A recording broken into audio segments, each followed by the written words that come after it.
حرات میں حضور علیہ السلام کی اولاد سے ایک شہزادی بیوہ ہو جاتی ہے تو وہ اپنے بچوں کو لے کر کے سمرقند میں آتی ہے اور پوچھتی ہے کہ یہاں کوئی شخص ہو جو مجبور لوگ مفلوق الحال لوگوں کی مدد کرتا ہو۔ تو لوگوں نے بتایا کہ یہاں دو بڑے سخی لوگ ہیں، ایک مسلمان ہے اور ایک مجوسی ہے۔ تو اس نے کہا مجھے تو مسلمان کے پاس ہی جانا چاہیے، اور گئی اور کہا کہ میں مفلوق الحال ہوں، میرا خاندان رسول صلی اللہ علیہ وآلہ وسلم سے تعلق ہے، غریب الدیار ہوں، شوہر کا سر سے سایہ اٹھ گیا ہے، یہ بچے ہیں، تو آپ اگر میری مدد کر دیں تو میری سفید پوشی کا بھرم باقی رہے۔ تو اس نے کہا کہ بہت سارے لوگ آتے ہیں اور اس طرح کی باتیں کرتے ہیں، تم بتا سکتی ہو کہ تمہارے پاس کیا ثبوت ہے خاندان رسول سے ہونے کا؟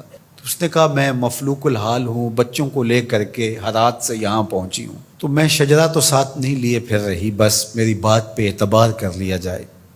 اس نے کہا کہ میں تیری بات پہ اعتبار نہیں کر سکتا۔ خیر وہ وہاں سے اٹھی اور اس مجوسی کے پاس چلی گئی اور اس کو جا کے بتایا کہ مفلوق الحال ہوں، یہ میرے چھوٹے یتیم بچے ہیں، میں رسول کریم صلی اللہ علیہ وآلہ وسلم کی اولاد سے ہوں، تو آپ اگر میری مدد کر دیں۔ تو اس نے انتظام کر دیا ایک چھوٹے سے گھر کا، اور جو ضروریات کی چیزیں تھیں وہ باہم پہنچا دیں۔ یہ بھی سو گیا اور وہ مسلمان تاجر بھی سو گیا۔ ابن جوزی لکھتے ہیں کہ جب رات ہوئی تو اس مسلمان تاجر نے، سخی نے، خواب میں جنت کے منظر کو دیکھا کہ ایک خوبصورت محل ہے جس کے پاس حضور نبی رحمت صلی اللہ علیہ وآلہ وسلم کھڑے ہیں۔ تو یہ آگے شوق سے بھرا اور کہا حضور یہ محل اگر آپ مجھے عطا کر دیں۔ تو فرمایا یہ ایک مسلمان کا ہے۔ تو کہا میں بھی تو مسلمان ہوں۔ فرمایا تیرے مسلمان ہونے کا ثبوت کیا ہے؟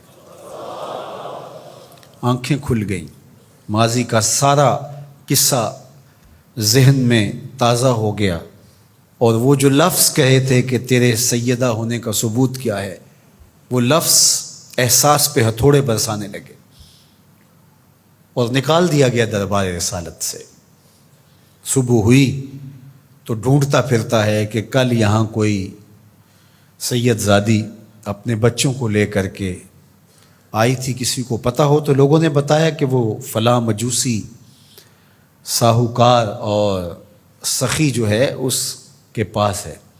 تو وہ گیا اور دروازہ کھٹکھٹایا اور قدرے غسیلے انداز میں کہنے لگا کہ ہمارے نبی کی بیٹی ہے اور آپ کو حق نہیں پہنچتا ہے، ان کی خدمت ہمارا ہی حق ہے، بلکہ کہا 300 دینار لے لو اور جلدی کرو ہمارے سپرد کر دو۔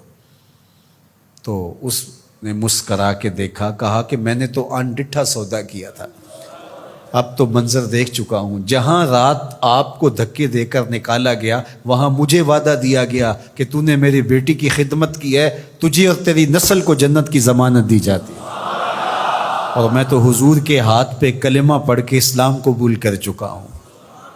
اللہ اکبر۔ نسبت رسول کا احترام، محض نسبت رسول، عمل تو بعد میں آتے ہیں۔ اللہ اکبر۔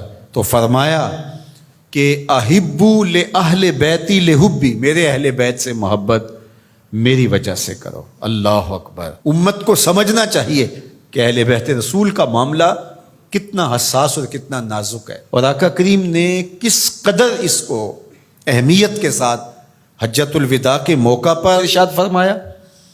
اور دوسرا، حضور علیہ السلام نے مقام خم پر باقاعدہ خطاب کرتے ہوئے ارشاد فرمایا، یہ مکہ اور مدینہ کے درمیان ایک جگہ ہے، الا ایھا الناس، اے لوگو، انما انا بشر یوشک ان یاتی رسول ربی فاجیب، فرمایا کہ میں بشر ہوں، موت کا فرشتہ پیغام لے کر میرے پاس بھی آئے گا اور میں رب کے بلاوے پر حاضر ہو جاؤں گا۔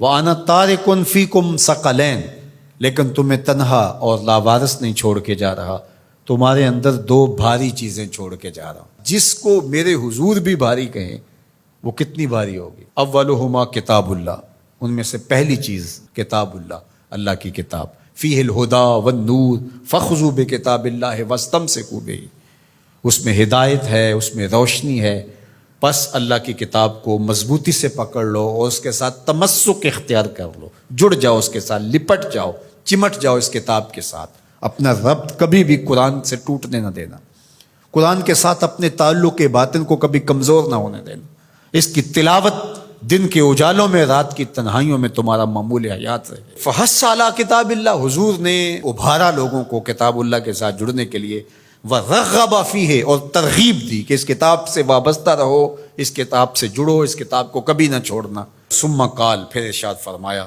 وَأَهْلُ بَيْتِي، اور میرے اہل بیت، اذکرکم اللہ فی اہل بیتی، اذکرکم اللہ فی اہل بیتی، اذکرکم اللہ فی اہل بیتی، 3 مرتبہ فرمایا، میں تمہیں اپنے اہل بیت کے بارے میں اللہ سے ڈراتا ہوں، تذکیر کرتا ہوں، نصیحت کرتا ہوں کہ میرے اہل بیت کے معاملے میں کوتاہی نہ کرنا۔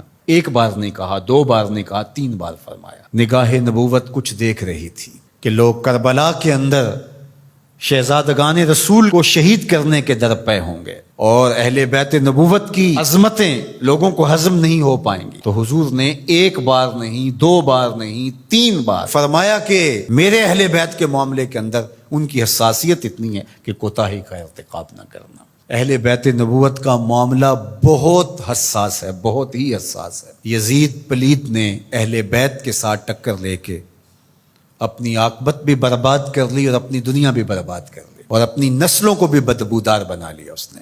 یزید کا نام بدی کا استعارہ بن گیا، دشنام سے بھی بدتر، گالی سے بھی بدتر یزید کا نام ہے۔ حضرت امام حسین رضی اللہ تعالیٰ عنہ حق کا استعارہ بن کے ابھرے، اور قیامت تک ان کا نام زندہ، روشن، سرخرو، کامیاب اور بامراد رہے گا۔ رہتی دنیا تک حسین کے نام کا جھنڈا اونچا ہی رہے گا۔ اہل بیت کے لیے دلوں میں محبت جو موجزن نہیں رکھتا سینے میں، اس کے سینے میں پتھر رکھا ہوا ہے، اس کے سینے میں کسی مومن کا دل نہیں رکھا ہوا۔ یہ پیار تو ہر وقت سلگتا ہے، لیکن جو ہی محرم کے ایام آتے ہیں تو پھر خوشبوئیں پھیلنا شروع ہو جاتی ہیں، اور ان کے لیے دل میں جو جذبات پیدا ہوتے ہیں، اللہ اکبر، ہماری 1000 جانیں تصدق ان کے قدموں سے لپٹی ہوئی خاک پر۔ دین کے جھنڈے کو جس طرح انہوں نے اونچا رکھا، سرخرو اور سر بلند کیا، قیامت تک یہ امت خراج پیش کرتی رہے گی، اور محبتوں کے نذرانے ان کی چوکھٹ پہ پیش کرتی رہے گی۔